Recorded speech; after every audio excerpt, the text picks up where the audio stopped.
Hey everyone, this is Jen and you're watching BPD Shorts. In today's video, let's talk about compartmentalizing, what it is, how to do it, and why it is especially important to do if you have BPD. Let's get going.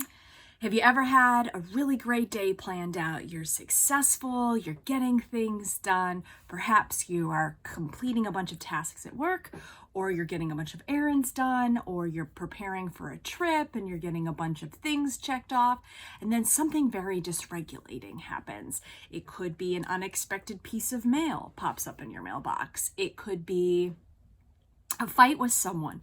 It could be something really big, like a fight with someone. It could be something as small as, I don't know, the florist didn't deliver the right flowers, right?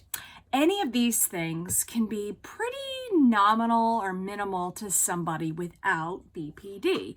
But if you have BPD, then they can be a little bit more dysregulated. For instance, the other day I was having a really great day. It was at the end of my day and I was driving home and I went to parallel park on the street and I had the car in reverse and I went to park and suddenly I got rear-ended. I was at a dead stop pulling in and the guy didn't even try to stop. He probably hit me going 30 or 50. So I was pretty mad. It was all captured on my dash cam, but there was definitely a lot of F-bombs and what the fucks and yelling. Now, in a situation like that, okay, that could lead to a lot of dysregulation. Like that's a pretty extreme example of a deregulating event, right? Now, I was at the end of my day. I was going home. I didn't have any other commitments for the day. My day was pretty much over. So if I needed to take more time to emotionally recoup, I could have, right? Instead, what I decided was that I was still going to have a relaxing evening. I was still going to make the dinner I wanted. I was still going to watch the TV I wanted. And I was going to carry on with my other clients. Now, I did have 2 other clients that evening, so I was just kind of coming home, popping in, and then going back out again.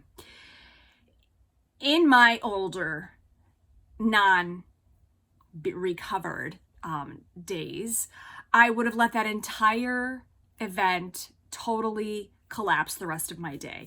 I would have texted my other clients, I can't come. I just got an accident, I would have been crying, would have been yelling on the phone to the insurance company, right?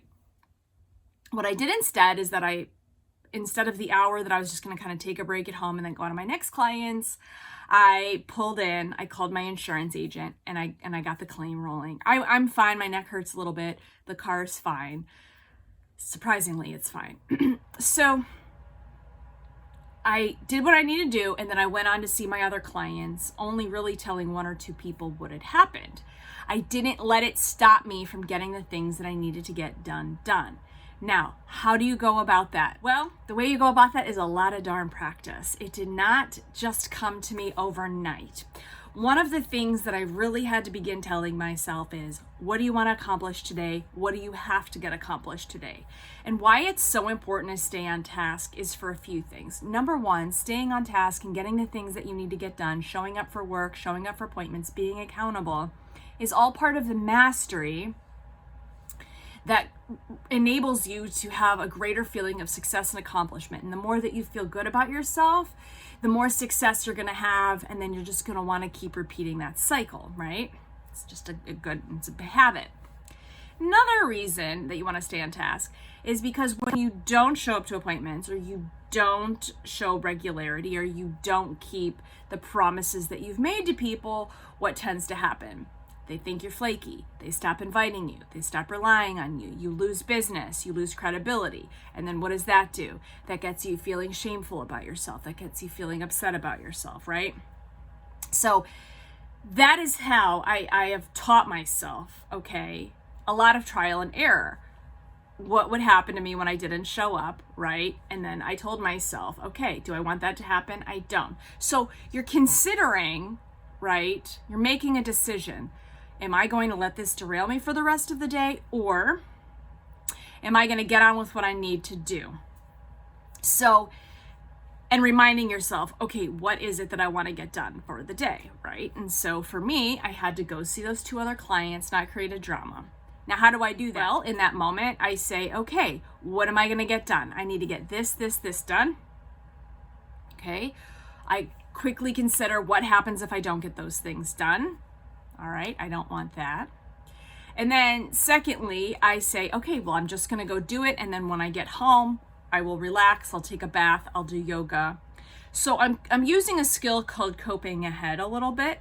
And again, coping ahead is something that you use as a mechanism to plan out your day or to plan with dealings of stress or stressful events, right? So my cope for later that evening was, I knew I was probably going to be sore. I knew the adrenaline would wear off. I knew I would be tired. So I was like, okay, well, I'm going to have my Epsom salt bath. I'm going to use my massager, and I'm going to have a relaxing evening.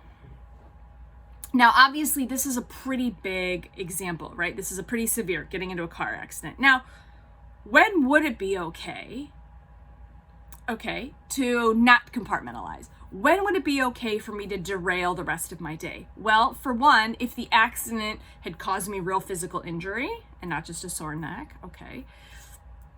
If my car had become undrivable, right, then that would have been an issue where I'd probably have to call the police, and there would be more paperwork involved, and I would have to tell my clients, look, this is really serious. The other thing that to consider here, right, is that you are allowed to at times cancel or reshift an appointment, but I am known for being really reliable to my clients. So I think if I did that at this point to any of my clients, they'd be like, wow, something with Jen is really wrong, and she must be canceling for a true emergency. And I wouldn't feel bad about canceling because it'd be a true emergency.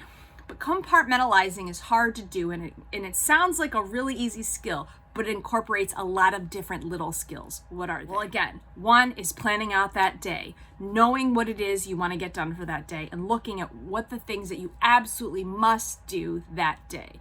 For instance, do you have to go to work? Do you have a doctor's appointment? Did you tell a friend you'd bring them soup because they're feeling sick, right? What are some things that might fall off your calendar that you might not get that worried about? Well, something could be like, you wanted to get a pedicure, but you didn't, right? You wanted to read another chapter of your book, but you didn't, right? Those may be lesser things on your I must get done list. The other thing here is emotional regulation, right? Was I pissed off at that guy who hit me? Yeah. Did he try to blame me? Yeah. Right? Did I show anger? Yeah. But I contained that anger so that I quickly got his insurance card, he got mine, and then we parted ways, right? I didn't let that anger explode. I didn't let that anger go to a place that it didn't need to go to. Of course, I was very caught off guard. When somebody injures you or they injure your property, absolutely you have a right to be pissed. But again, it's containing that, not going to 1,000%, but maybe going to like 10%. Another thing, again, is that coping ahead. Okay, if this situation happens, what am I going to do? And the fourth thing is just practice, guys. It's just practice. None of this stuff comes just overnight. It's not intrinsic to us. It does take a lot of practice. So that's compartmentalizing. I've talked about why it's important to compartmentalize. I'm interested in hearing your feedback. Also, speaking of feedback, I got feedback from someone who said that my sound could be better on my channel, and I think you're absolutely right. So thank you for that feedback. I do have a really nice condenser mic. Just never hooked it up. So I'm going to figure out how to hook it up, and then hopefully we'll get some higher quality edits out of these videos. Thanks so much. My name's Jen. You've been watching BPD Woman Shorts, and I'll talk to you next time. Bye-bye.